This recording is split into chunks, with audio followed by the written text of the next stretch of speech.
સુભાષનગરમાં એક સાઇટ પર બાંધકામ ચાલી રહ્યું હતું તે દરમિયાન એક લોખંડની પ્લેટ પડતા સાઇટ ઉપર 1.5 વર્ષીય બાળકીનું કરુણ મોત નીપજ્યું હતું। ઘોડદોડ રોડ વિસ્તારમાં સુભાષનગરમાં એક ગોઝારી ઘટના બની છે। સુભાષનગરમાં એક સાઇટ પર બાંધકામ ચાલી રહ્યું હતું તે દરમિયાન એક લોખંડની પ્લેટ ઉપરથી પડી હતી।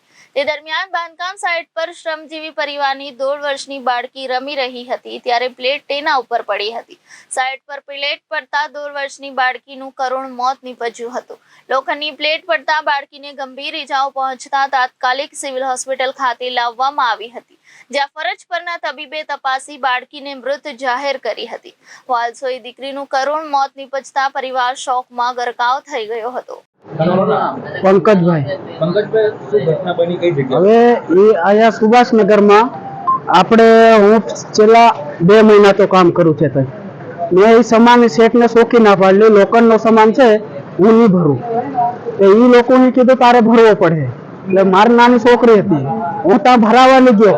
આ આવ્યો પરવીનભાઈ હું શોખી ના પાડલી કે મારે સામાન નથી ભરવો એ તો છતાં હું સામાન ભરાયો મારી અને આજે મારી છોકરી મરી ગઈ। શું ઘટના બની છે સાહેબ? એ લોખંડની પ્લેટ આવે ને એ રમતેલી લોખંડની પ્લેટ એના માથે પડી ગઈ। કેટલા વર્ષની બાકી છે? 1.5 વર્ષ થયો। કઈ જગ્યા પર ઘટના બની? સુભાષનગર સાહેબનું નામ એ સુભાષનગર જ ગણાય। કોન્ટ્રાક્ટરનું શું નામ છે? કોન્ટ્રાક્ટરનું કલ્પેશ સાહેબ। માલિક કોણ છે? માલિક ખબર નથી। ઘટના બની ત્યારે ખાનગી હોસ્પિટલ લઈ ગયા, શું ઘટના બની ત્યારે? ના ડાયરેક્ટ અહીંયા જ લાયા। અહીંયા ત્યારે ડોક્ટરે શું કીધું? ડોક્ટરે ના પાડી દીધું નહીં બચે અમારથી।